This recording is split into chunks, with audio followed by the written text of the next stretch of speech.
Hi, welcome to the 2019 SP Chat Phys Ed Summit. My name is Tanner Roos, and I will be talking today about using technology to meet social and emotional learning needs. These are some of the ideas and things that I use in my classroom. I'm not an expert in a whole lot of them, but I use them and I really enjoy them. I think maybe you will too. So if you get a chance, maybe get out your tablet, get out your phone, and download some of these apps or whatever, but take notes, and I think you'll enjoy it. So a little bit about me. Again, my name is Tanner Roos. My Twitter handle is at Mr. Roos PE. I'm on Twitter quite often. You can find me there. It's a really good way to connect with me. I work at Lynn Grove Elementary School in the Lynn-Mar Community School District. I am an open national trainer. This is my first year as an open national trainer. I'm really excited to get started. I am the co-host of the Let's Talk Phys Ed talk show with Jason Steele. So the two of us do a talk show during the school year. Last year it was weekly. I think we put up almost 40 episodes already. So this next season is going to be awesome. I'm on the Iowa AFERD Leadership Council. I edit for Captain Pete's Power PE, specifically the PE Pirate Scroll, but I do edit some of the other documents as well. I was able to be a part of the Bring Riley movement. So if you check out the hashtag Bring Riley, you'll see some of the cool things that we were able to do in PE this year. Including getting Riley to, I think, 9 states. So check that out. I'm really big into standards-based instructional design. I really like that backwards design. It makes sense to me, and I like to teach that way. I also wrote a blog called 20 Seconds of Courage, and if you get a chance, check that out. So we're going to start here with how visuals help social emotional learning. I was on Twitter one day and I saw Christina Palateco, Miss Physical Education. She's actually presented to the SV Chat Phys Ed Summit 2 years ago. She was one of the first people I ever saw. So shout out to her. But I saw her, she tweeted out some of these different ways that visuals can help with our social emotional learning. Specifically, she talked about reducing anxiety and building confidence. She talked about providing engagement and equal opportunity in our learning. And one thing she wrote down was that they're constant. You know, the video or the GIF, if you put that up there, everybody sees it all the time. It doesn't go away. But if you just use words, as soon as you get done saying it, it's gone. So think about the kid who's maybe not paying attention, or think about the kid who maybe is thinking about the fact that they have to use the restroom, or the kid who's asking somebody else to tie their shoes. Those kids are missing out. But if you have the video or the GIF, those kids can look up, they can see it again, and they can see it again, and they can see it again, and they're going to understand. This also helps develop student independence. You can have kids take a peek and go do the thing on their own, and they're not going to need a lot of instruction from you. All students are going to be able to see what to do. It's going to help out with transitions. It's going to support all learners.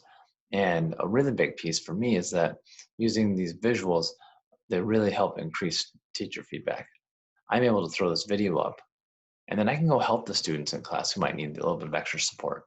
Whereas if I was standing in front of the room with the jump rope in my hand, I can only shout across the room and give them encouragement, but I can't go up to them and make that connection. So it's really important to get those visuals in your classroom.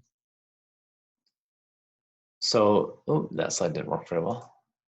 Try that again. All right. I want you to make sure that you are not afraid of technology.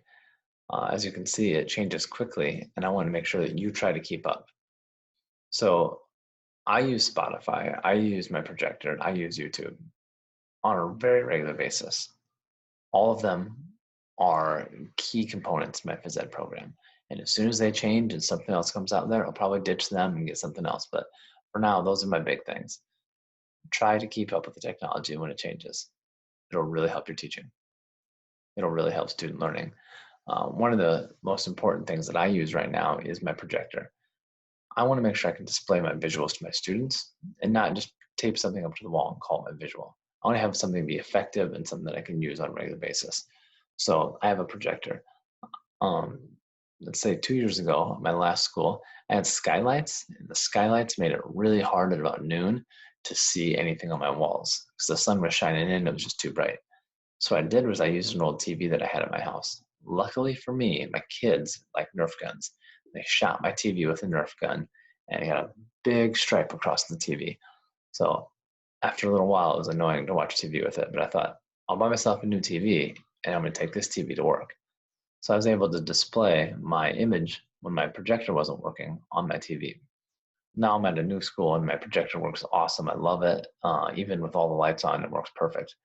But I can also plug in my iPad to my TV. So I have two different screens that students can see. They like it. I like it. I think a lot of learning takes place. One of the things I like to do with my projector is I like to show that anticipatory set. If we're going to talk about jump rope, I like to get the kids to determine, like, what are we going to do with these jump rope? Like, what's the end goal? And some of them is just to jump once or twice, and some of them is to create a routine. Well, they might not know what a routine is. They've never seen it before. So I go onto YouTube, I find something appropriate, and I show it to the kids, and it really excites them. Here's an example of how I've used YouTube to get their attention and to make it relevant to their learning.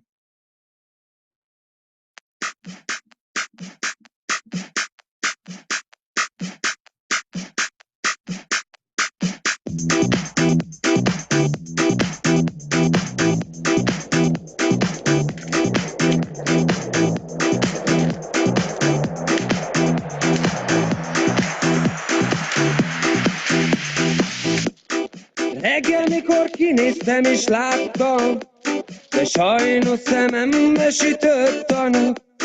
Reggel, mikor kinéztem és láttam, de sajnos szemembe sütött a nap. Láttam a madarakat szállni az égen, sajnos szemembe sütött a nap.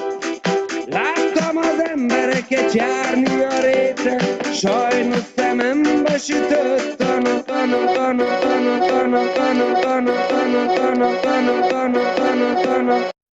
If you want to watch the rest of that, you probably can if you type in Hungarian's best jump rope team. It's fantastic. Anyway, I really like it. I want you to think about how important these anticipatory sets are and how the visuals of the video can really change the students, how they feel going into the lesson. Maybe they didn't want to do jump rope because they really struggle with it, but if they see how exciting it can be, maybe it's going to change things. Another thing I want to talk about is my iPad. I have an iPad that I use for school, and I just love it. There's so many things I can do on it. Think about your phone. You use your phone all the time, I'm sure, but my iPad is great because now I don't have to store all my old apps and all my music and all my photos and all my video. I don't have to store all that on my personal device. I can use my school device for this. I love taking photos and video because then I can share that out on social media, which is big for me. I'm a big social media person on Twitter, and I think that for me to be able to share some of the cool things that we're doing in class is going to inspire others to do neat things. I also use my gradebook as a digital gradebook on my iPad. Some people will use their paper pen, and they're gonna record out that way, but I prefer to have mine so I can change it easily without being all muddy. So I use mine on my iPad, and I'll show you that a little bit later. You got your calendar, you got your email. I mean, there's so many things you can do on an iPad. I think you need to just go get one. And if you don't have an iPad, there's a lot of different things. I know you can get like Kindle, and I don't know if it has the same features, but there's a bunch of different things. Surface Pros, I know some school districts do that, but you need to get yourself a tablet. One of the cool things I do with my tablet is I put it on a tripod, and I'm able to record myself. I record GIFs that I do in class. I record all sorts of things. But with a steady tripod, you're able to make sure that those GIFs are high quality so that you can share them out not only with your students, but maybe with other teachers in your district or around the country. I use my iPad on my tripod in the morning before school if I want to go ahead and teach something. And I want to show it one time, and I want to be effective, and I want to make sure I get all the instructions out. I don't want to forget anything. I record myself doing that. I pitch it into my PowerPoint, and now everybody in my class can see it really quickly. I don't have to think about, did I get all the rules right? Because I know if I do it one time right, then I got it right for the rest of the times I'm going to teach it. Nice thing about that too is if I teach it in, say, 2019, then in 2020, when I come back and teach it to the next group of kids, I know it's going to be there. I know it's going to work. Some of my favorite things are the GIFs. And if you see this is one video that I took. It's the same video. There's two different GIF apps. You've got the IMG Play Pro, and you've got 5-second GIF app. As you can see, one of them lasts a little bit longer and one of them is not quite as grainy. So you've got to decide what you want to do, but I prefer the IMG Play Pro, and you can get it for free, I believe. But if you pay the, whatever it is, like the $4 or $5, then I think it lets you go a little bit longer, and I think it takes away a logo that they might put on top of your video. Absolutely worth it. It's the best app that I have. There's a lot of cool things you can do with your apps. If you want to give out directions and transitions, sometimes you give a direction and the kids just don't quite understand it. But if you can throw a visual in there and you can say, hey, this is too short, this is just right, or this is too long, then the kids are going to be able to figure that out on their own. Pretty soon, I'm not going to have to tell 25 kids how to tell which kind of jump rope is right for them. They can look up and they can figure that out on their own. It builds that independence. This is probably my favorite slide that I've done. I was doing cup stacking and I realized that I can not only show what I want the students to be doing at the moment, which is the green cups, if we're working on the 363, I can show students who might be a little bit behind.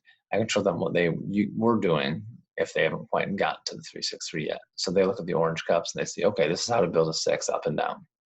Or maybe they were gone, or maybe they were a little bit tardy, or maybe they were quite a bit behind. They can go back and look at the yellow cups and see where we started with the 3 stack. So anywhere in the learning process, you can go ahead and see what we're doing with our videos. It doesn't take a lot more work to do that. You just have to throw it in and think about where all the students are going to be during that learning process. I also like to add things like the world record. I don't think anybody in my class is going to reach that world record, but it does give them a chance to see how fast somebody could possibly do it. The other neat thing about me throwing this GIF up here for the cup stacking is it takes me about 10 seconds to do this, and the kids can oftentimes go faster than this. So they have a chance to race me a whole bunch of times because I'm doing it over and over and over. At the same time, I have a chance to walk around and I get to talk to the kids about, don't forget to use alternating hands, or, hey, way to go, you did a lot better job this time at using that non-dominant hand. Or you can make sure that you can help them, whatever it happens to be. But the ability to throw a GIF in there is really important to me, is that I get to actually do some quality teaching instead of just showing. Now, some of you might say, well, I don't have time to record before class. And I do a lot of my recording before class, but I also do a fair amount of recording during class. If you think about it, you want to have probably more students in your GIFs if you're able to do that. Because if students can see other students being successful, they're going to think they can. You look over here, my kindergarten grade level outcome for a self-turned rope. This girl is meeting the outcome. So if my kindergartners are looking at that and they say, well, I can jump one time, then yeah, they're going to see that. They're going to be motivated to do that because their friend's doing it. Same thing for my first and second grade level outcomes. You don't have to record beforehand, because sometimes recording during class gets you a better product anyway. If this was live, I'd show you exactly how to take my computer and an iPad and put it all together. So maybe someday I'll teach you how to do it exactly with my iPad and my computer and the email, and it's just not going to work today with this live, or without it being live. Other things, if you do want to use GIFs, but you don't have permission to record, or maybe you don't have time to record, or maybe you don't have the equipment to record, if you go to cbhpe.org, Chromebooks and Health and Physical Education.org, you have a chance to go to their GIF collection. And in their GIF collection, Becky and Mark Fulmer have collected GIFs from all over Twitter and other social media, or people have emailed them to her, and she saves them, and you can go ahead and use them. When I did my basketball unit this year, I decided to go in, and instead of me dribbling and recording myself, because my tripod had broken, I decided to go on and borrow some. And the ones I borrowed were probably a little bit better than the ones I originally had. So go to their website, check that out, cbhpe.org. It's a great place to go into the GIF collection and find a lot of interesting stuff you could use in your classroom. Now, I'm not exactly sure why you would want to go slow like this and do slow motion, but if you really wanted to, you could take your tablet or your iPad or phone or whatever you have, and you can slow down your material so students can see it a little bit better. I also like the time lapse. I want to show kids how to use the rock wall properly, I don't want to watch one kid go across the wall for 90 seconds. If they're going to go across the wall for 90 seconds, we have to sit there and watch it. But I can use the time-lapse feature, and they can go across in about 10, 15 seconds. And at that point, my students are going to understand what to do. One of the things that I really enjoy is the Splice app. The Splice app is how I like to take my videos, and I take my photos, and I like to blend them together. The cool thing about the Splice app is it has a lot of songs you can add in there, and when you throw them all together, it sounds pretty neat. Let me click on this and see if you guys can watch one that I created. This one was from Veterans Day. It is a bunch of stations, and Captain Pete, or Pete Charette, as most of you guys know, he's the one who created these.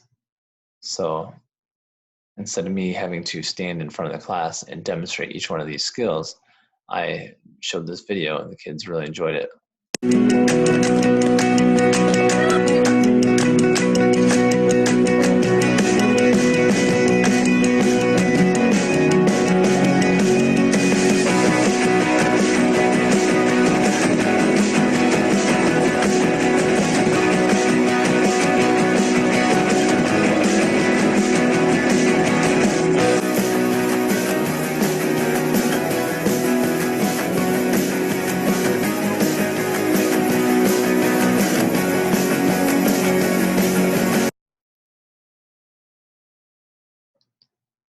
So as you can see, you can do a lot of cool stuff with that Splice app. That's a good way to promote your program if you have some short videos or short, I guess not short, but if you have some photographs that you'd like to share on social media with maybe your families, they'd really get a kick out of that.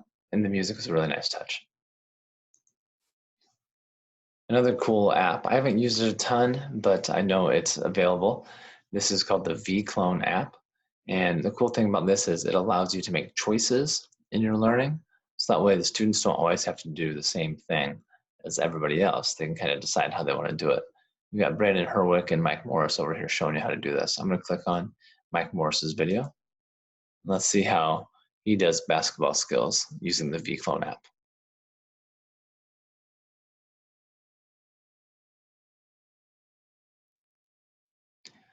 You see here, you can choose the blue cone, orange cone, the green cone, or the yellow cone. And when Mike records this, all he's going to do is he's going to take his tripod and he's going to take his iPad and he's going to press record and he's going to stand by the blue cone. He's going to do that exercise for about 10 seconds. And at the end of 10 seconds, he's going to press stop. He's going to move over a couple feet and do the orange cone. He's going to press stop, move over and do the green cone, press stop and move over to the yellow cone. And when he's done all four, the app will just automatically lay all the layers on top of each other. When they lay the layers on top of each other, then it's going to create this cool feature.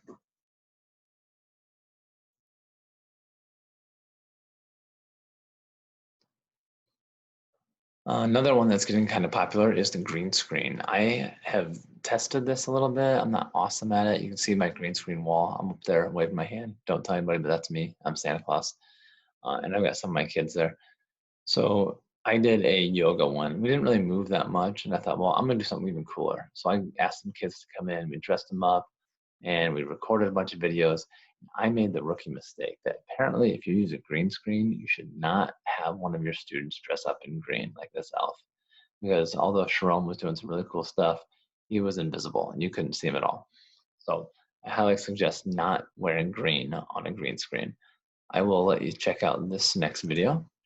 And this will show you that this video is not going to work. Let me see this.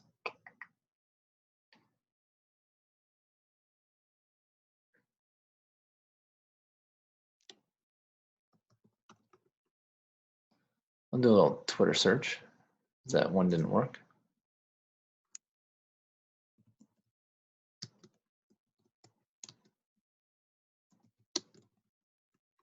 All right, I know Dan Hill did a green screen. Oh, it's not his Twitter name. His Twitter name is Super Dan PE.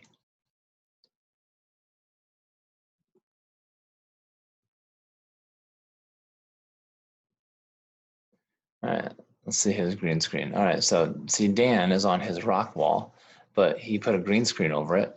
And now you can see he's climbing his wall. That's pretty cool. You can do a lot of awesome things. There's a guy on here who does a lot of Star Wars, um, like battle stuff where he's by himself and he's doing lunges, he's doing squats. But he's got cool some green screen backgrounds. And I think he's done some with Harry Potter and some other themes. There's a lot of really cool stuff. Type in green screen in the Twitter search and do a search, you'll find some really neat stuff. But I like how Dan used his rock wall to make it look like he was climbing a mountain. All right.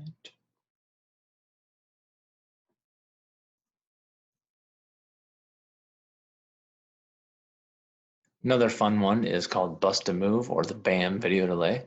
Bust a Move is really cool because a student can watch themselves perform the action. They give themselves a self-assessment. So what I would do if I was doing a basketball dribble or something, I might be dribbling, like you'll see these ladies doing a little bit, and then after 15 seconds, they run back to the camera and they can look and see exactly how they did. You can change the time on BAM video delay to determine how many seconds they're going to be in front of the camera before they change. You can also have it record more than one screen at a time. So it might be 4 videos of the same thing at once. You might see one at a 5-second interval, maybe a 10, a 15, and a 20. So you can watch yourself 4 times. So let's check out and see how they do this.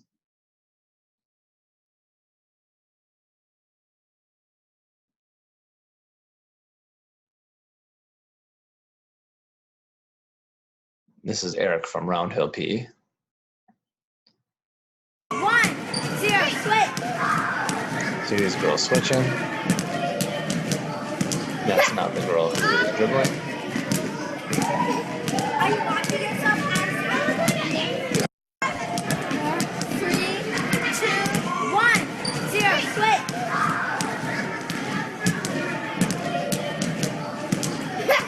There's a lot of different ways.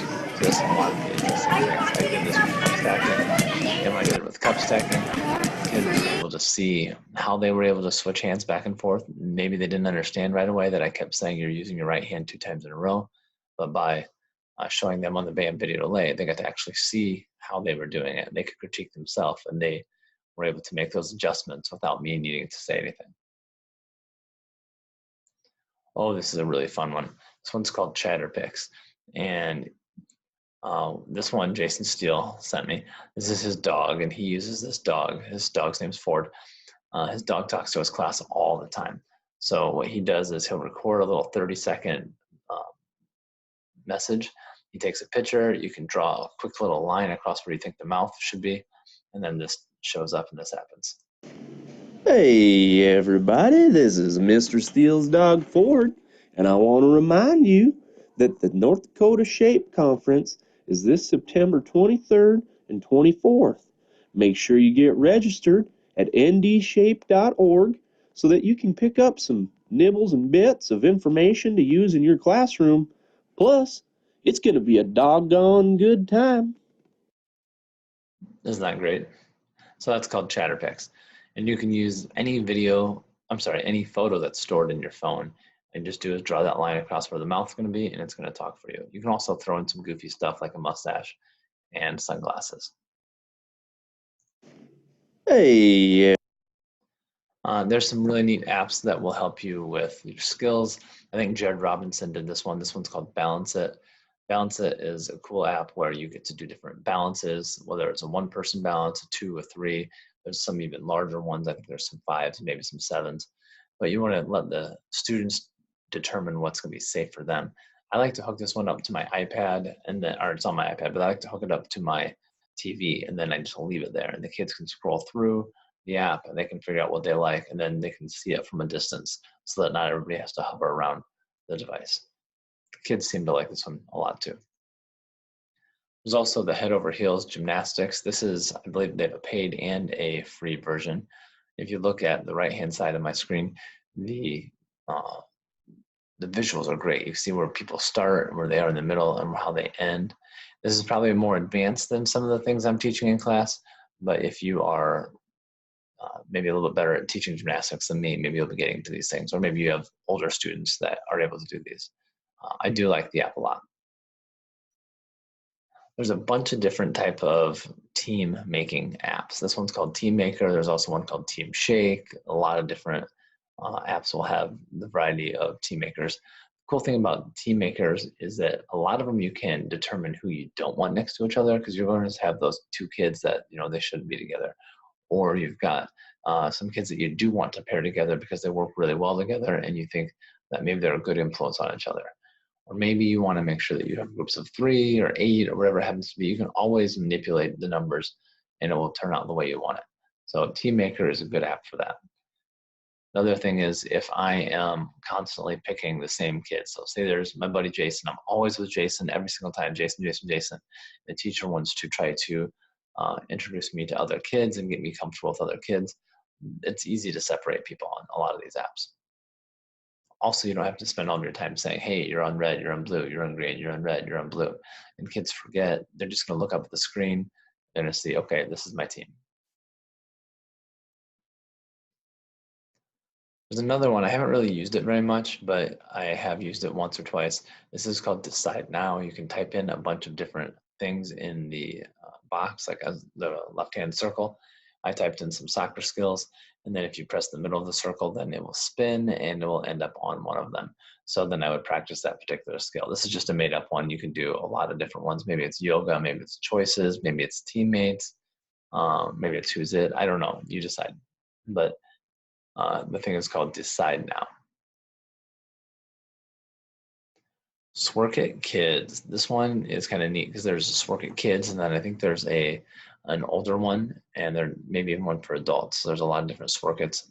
Kids really like this. If you see the phone visual, kind of shows you what you're going to be wanting to do. It's animated, and I have not used this one, but I have been told by many people that this is something that's quite popular, and they wanted me to throw it in my presentation, so I did. So Swork It Kids.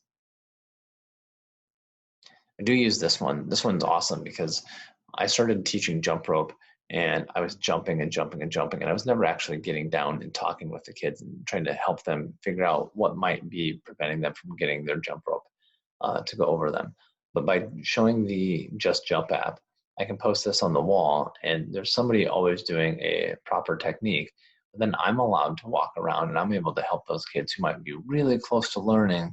They just need that little bit of extra advice. So I can do those things, and I have more people who are successful learners with our jump rope skills using that.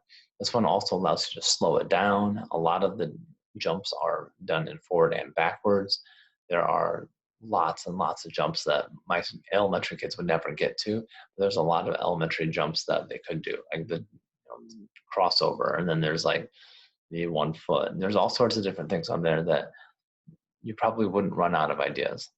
It's got a cool background being black. You can see the braided rope, so all the students can see it from a distance. I have also hooked this up to an iPad and put this on the TV. That way the students can choose what they want if I'm using my projector and my computer together.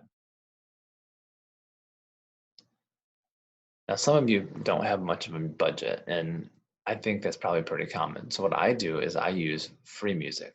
I stream my music online. There's a lot of different ones you can use. I prefer Spotify, but there's also Pandora, and I know I've got Amazon Music, which I think might be a paid one, but there's a lot of different choices you can do. The thing about Spotify is if you don't do the membership, you get a commercial like every 45 minutes or something. It's not a big deal. I just turn down the volume so they don't have to hear the commercial, and then it's back on. I listen to a lot of Kids Bop, and I can keep the songs clean. I can set playlists if I want. So I really prefer to do my music on Spotify. That way I don't have to be changing discs. If you do have a smart device, you can also run it from like a phone, or your, you can run it from your watch if you wanted. One of my buddies, he uses an Amazon Alexa. So what he does is he plugs that into a speaker system, and then he stands in the corner and he goes, "Hey Alexa, play Who Let the Dogs Out," and then he gets the song he wants. He doesn't have to search through it on his phone and try to find it. So that's kind of neat. Downfall of that is if a kid runs by and says, "Alexa, stop," then it's going to stop. But he doesn't have that problem too often. He also, because he has his Amazon Music, he's got a full library of songs to choose from. So maybe that's a choice for you. I do think that the Amazon Alexa, you could probably get one for the $25 range.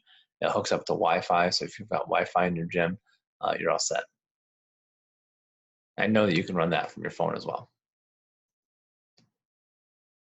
I use a smartwatch in class, and it's hooked up to my iPhone.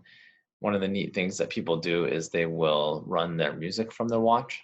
I don't do that on my watch, but I know a lot of people do. I use my music controls a little bit different, and I'll talk about that later. I like to use it as a vibrating alarm clock, which is really big for me because I hate being late. I'm one of those people that if you tell me to be somewhere at 3:15, I'm going to set an alarm for 3:13. That way I'm always knowing that in 2 minutes I got to be somewhere. And that's what I do when I use my pedometers in class. We always know that 3 minutes before class ends, my watch is going to vibrate. It's going to give me time to stop class, give me time to put stuff away, to go use your Plickers reflection question, have a little bit of a conversation at the end of class before we move on. So it's one of the biggest features for me. I have lots and lots of vibrating alarms that go off.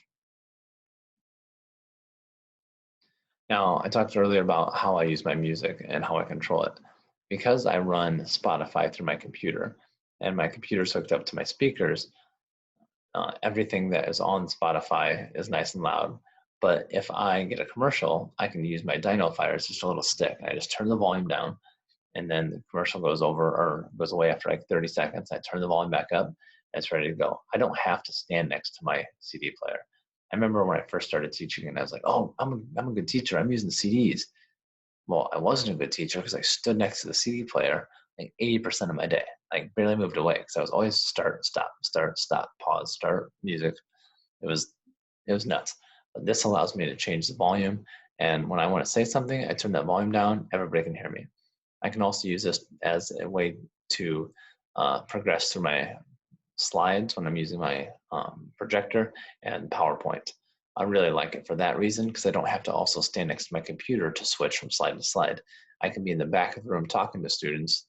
I can hit the next slide, or I can go to the previous slide if they had a question about something that we'd already talked about. Now, if you're going to go to a new school and you're going to have a chance to get some stuff, I highly recommend a headset microphone. My very first thing I asked for when I switched schools last year was a microphone. They didn't have one. I had this giant gym, I had this tin roof, and every time it rained, you couldn't teach because it was so loud. And this microphone was a game changer. Kids who had troubles hearing, all of a sudden they can hear everything. It was fantastic. I don't have to talk louder than I'm talking right now, and kids on the other side of the room can hear me. It is a game changer. I've talked to many PE teachers, and they say the microphone is key.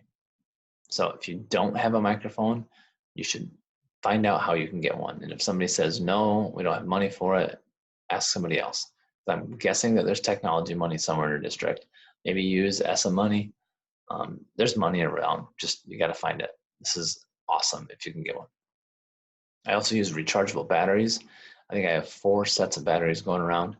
And then every once in a while, maybe a day and a half, then I have to switch my batteries out. But I always have fresh batteries. I don't have to worry about spending lots and lots of money buying batteries that are disposable.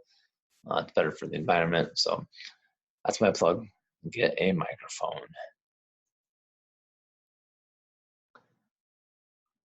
So I talked a little bit about backwards design. It's one of the things I really like. And I like to figure out, what is the grade level outcome? So I always show the kids what my grade level outcome is on a screen like this. So they'll see it right off the bat. Hey, this is what we're doing. And they'll see our standards-based grading assessment. The 3 is the grade level outcome. A 4 is, wow, you've exceeded it. Maybe you've gotten to the grade level above it. A 2 is an almost. And a 1 is, no, we're not there yet. But I also use that with my Plickers. So it's the same way that I grade the students. I let the students grade themselves. So I'll have a bunch of questions like this. I'll give them an example, and the kids have to say, hey, where am I at in my learning? And I always tell them, hey, we're going to do this a couple of times. And just because you're not at a 3 right now, it doesn't mean you won't get there. So be honest, because then I know which kids I need to help more. And kids are usually pretty honest with that. So here's how I use Plickers. If you don't know about Plickers, check out the top left box. I show a video in class. There's A, B, C, and D, although they're not marked right now. and then the kids will decide which one of them is correct. Then on the right-hand side on the top, you'll see the kids run over to the whiteboard after they decide which one's correct. The bottom left, you see the whiteboard. They're going over to these QR codes and they are flipping it and turning it so that the direction that they want the answer to be is on top. So if the answer is wow or D, or if the answer is 4, depending on what kind of question I asked, they would put that part on top. Then in the bottom left, I take about 10 seconds. I open my app, I pick the class, I pick the question, I say, okay, I'm ready to scan, and there I go. I scan. It takes like 2 seconds to scan the whole class. And then I have all of their data, and it saves. So there is the paid version of Plickers. I use the free version. You can also go to the computer and check out all the results. So there's a lot of cool things about Plickers. If you want to know more about Plickers, Roundhill PE, their YouTube page, check it out. They also have I think about a 12-minute video. Search resource guide for using Plickers in PE. There's a link to it right there, but you're probably not gonna be able to click that. But check that out. It's awesome. It's 12 minutes. It's gonna talk about everything you could possibly think of with Plickers and get you started. You could also do a lot of peer assessment using technology in class. I haven't gotten to this yet. I don't have the one-on-one technology with my kids. So if I did, by the Google Suite, I would be using this. I know some people do have that. You can have the kids go in and they can fill out the Google forms and they can decide, where are we at? And then you get to see their assessment, whether they're assessing their peer or whether they're assessing yourself. A lot of really cool things. Eric Hurd created this. Maybe you like it, maybe you have something similar, but those peer assessments are just as important, because if I'm using a peer assessment in class, I not only have to know how to do the skill myself, but I have to know it well enough that I can tell a peer what they're doing well or what they might want to fix. And then we have that conversation between me and my peer, and all of a sudden, I've really, really learned the material. So peer assessments are awesome. You can do those electronically as well. Talked about my grade book a bit. Now this is just a made up version. I just threw a bunch of grades in there. But this is how I grade. I use the Audacio app. I think they're on Audacio 5 now. It's about a $12 app, so it's the most expensive app I've probably ever paid for. But if you think about it, would you pay $12 for a paper notebook to do your grading? You might. Well, I get to use this every single year. So far, I've had it for about 3 years, so it's about $4 a year. I'm excited to keep using it. What I see at the top is I put in all of my grade level outcomes. It's organized by class.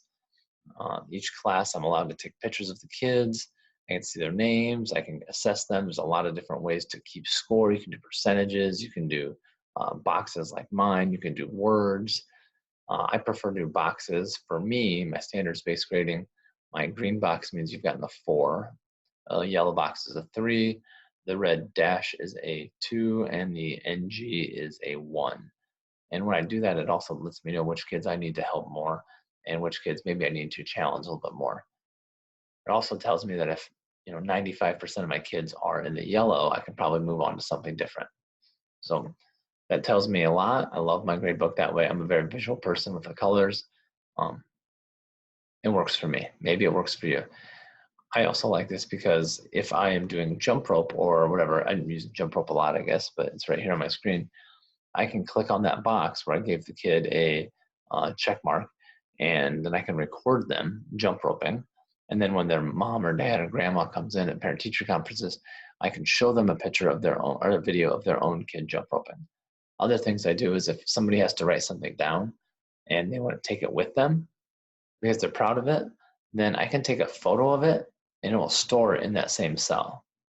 So I can have a copy and they can have a copy. Or if I take a picture of something that they've done and then they decide to take it and they don't like it and they throw it away, well, mom and dad maybe never see it, but I still have evidence of that. So Audacio is fantastic for that. And it doesn't clog up my photos in my album. These are just stored within the app. Now, you've probably heard of Open. I said earlier I'm an Open National Trainer. There have been about 65,000 people have signed up for Open. In fact, I heard that this week 1,000 people have signed up. New people have signed up for Open. Open has given away so many dollars worth of curriculum resources for free. We are teachers. We are helping other teachers. What it is, it's a backwards design curriculum project, and we're geared towards the Shape America National Standards of Grade Level Outcomes. What we want to do is we want to make PE more than just, busy, happy, good. There's things like vocabulary, there's student assessments in there, like self-assessments, there's depth of knowledge questions. It's way more than people probably imagine it is. Get in there, check it out. There's a lot of early childhood all the way up through high school. There's some after school program stuff. You're gonna love it. It's fantastic, and it's updated regularly. Open also has a YouTube channel that if you don't know how to do some of these activities, every once in a while they're posting some of these videos onto YouTube to show you how to do these activities, so you get a little bit better idea of what it looks like. Check it out. Follow them on Twitter. OpenPhysEd is their Twitter handle. Speaking of Twitter, if you're not using Twitter right now, you're making a big mistake. This is the best professional development you can possibly have. In fact, I just presented on this at the Shape SEL conference and how great it is. I love it. There's so many PE teachers on there using Twitter as just a professional resource. I don't even have a personal account. I don't care about the Cubs win, yay. I mean, I love the Cubs and all, but that's not something I'm tweeting about. I'm tweeting about best practices. I'm tweeting about things I do in my classroom. I'm tweeting about what I want to do. I'm talking to other physical educators from around the country, sometimes around the world, about what's going on in their class. We're having these conversations. A lot of us are on an island. We're all by ourselves all the time. And it's super frustrating because you don't have somebody who you can talk to about the things that you're doing. You don't have anybody who's going to try to push you to get better because nobody else knows what you do. But if you're on Twitter, you can have a specific Twitter following of just phys ed people, and they can definitely help you along the way. I mean, there's so many generous people. Today, I'm doing the Phys Ed Summit. Everybody doing the Phys Ed Summit is doing it for free. We're all here to help, and I hope that you get on Twitter, follow a few people at first, follow the hashtag Phys Ed. You're gonna really love it. You're not gonna regret it.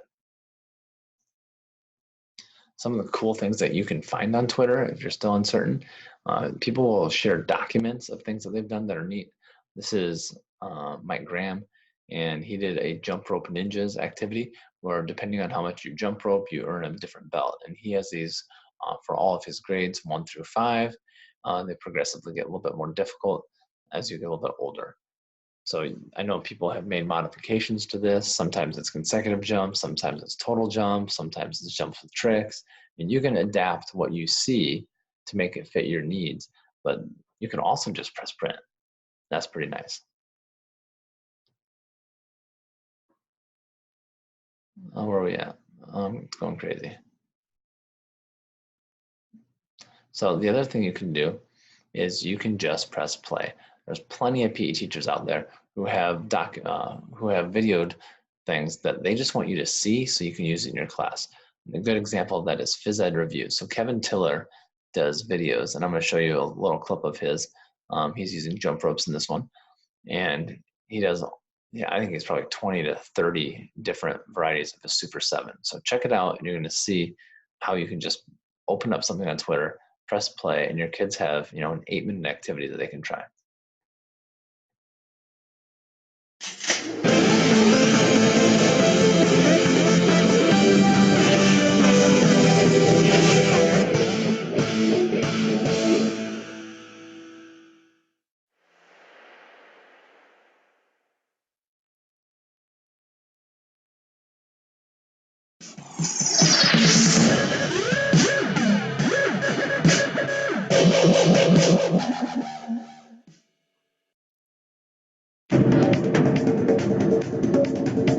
So this goes on for about a minute.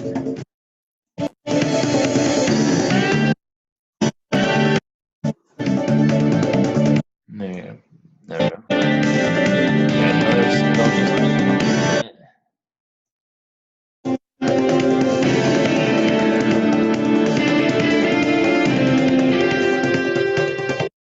So there's all sorts of different videos that you're going to find on there that people might want to show you.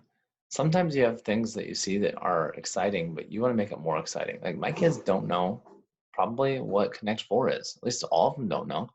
So what I took is Jason Steele did this neat activity called Connect 4, and it had to do with rolling dice and adding stuff together. And anyway, I'll show you how I did it. I animated my PowerPoint so you can see how this works.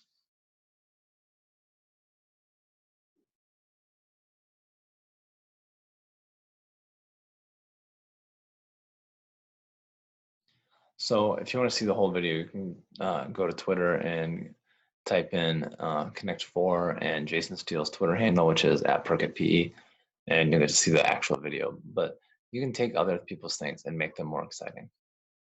Another thing I did was a buddy of mine, Jared Prince, his stuff was great. It was a jump rope activity. It was Pokemon. My kids love Pokemon. It was a big hit, but it didn't fit in the orientation that I wanted it on my PowerPoint. It was vertical and I wanted it horizontal. So I was able to take his stuff and do some screenshotting. I mean, I had his permission, and I was able to get it all onto a screen in a way that I wanted. So if kids were working right now on this particular screen, if they were able to earn the boulder badge for 5 consecutive jumps, or the cascade badge for completing 10 consecutive jumps, then they could move their Plickers card to the red, or level 1, and then the next one would allow them to move to level 2, and then so on. So they would have to try different particular things. And that was Jared Prince's game, but I wanted to make it fit in my screen so I could adjust it the way I wanted. Now, Mike Giannicola, he made this awesome visuals about, I think this was his animated character's locomotor journey, where kids get to try different locomotors and different activities to try to move around the room. Well, my kids didn't always know what everything looked like. So I asked my kindergarten to show me what is step and kick. And one kid did really well, so I put him on there.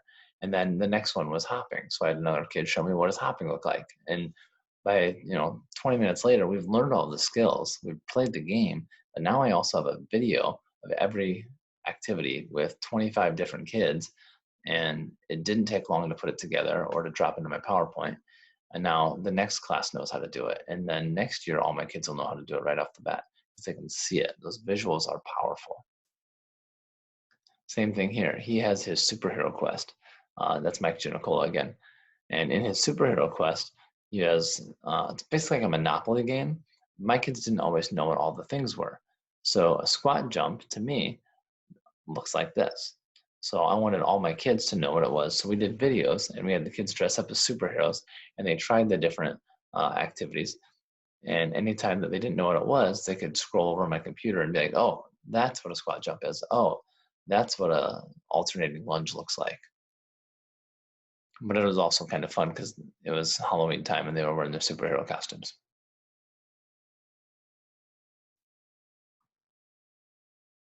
Now, if you use pedometers, I think a great one is the FitStep Pro. I like it because it tracks moderate to vigorous physical activity. It also tracks your total activity and your total steps. But to just look at one of those categories probably isn't an accurate story of what's happening in your class. If you're only tracking MVPA, then you're probably missing the point. If you're only tracking steps, you're probably missing the point. So you want to make sure that you kind of get an idea of what all of them are together and see if, maybe I took 4,000 steps, but it didn't work very hard. But 4,000 steps looks awesome for a 40-minute class. Or maybe your MVPA was awesome, but I don't know. You just got to kind of look at it. Is your MVPA and your total activity time, are they similar? Are they the numbers close? If you've got 18 minutes MVPA, you might be proud of yourself. But if it was in a 60-minute class, that's only a third of the time. So I want to make sure that you have a proper amount of a ratio between your moderate to vigorous and your total activity. But you also want to make sure that you have quality number of steps. Heart rate monitors are becoming more popular. As an elementary teacher, I have tried the chest strap version of the Polar Go Fit. I really like the software. That worked really well. Kids can see it on the wall and tracks by name, or you can actually have it tracked by student ID number. They can see a heart graph. They can see how much time they're in their zones. I know that they do the wrist now, or they do the forearm. So all of those are really good. There's other companies that do that too, like IHG Spirit and the Blank Heart Zones. I do really enjoy the Polar Go Fit platform. I believe that it is free now. It used to have a cost to it, but now I believe the platform is free. You just have to have the monitors. So some things I want you to think about. I want you to think about what technologies do you think you could start using right away? In this presentation, there's a lot of things we touched on. There's some things that are free. There's some things that cost a couple of bucks. There's some things that cost a lot of bucks. But what could you start using right away? I want you to think about what might prevent you from using some of these technologies. Maybe it's time. Maybe it's money. Maybe it's uncertainty. Maybe you don't have somebody to ask questions to.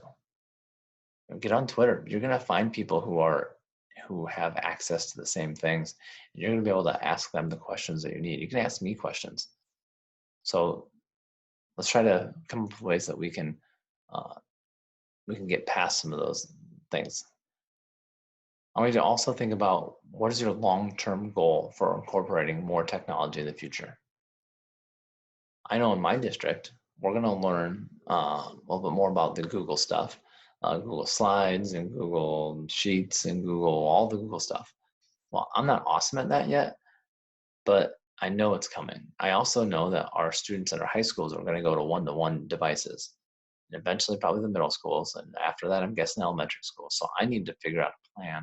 What am I going to do once we're one-to-one?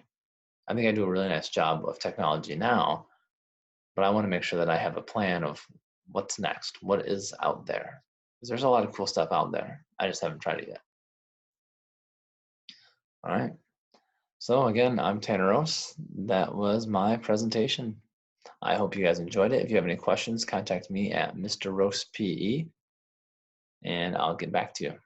Have a great Phys Ed Summit. Check out a lot of those other people.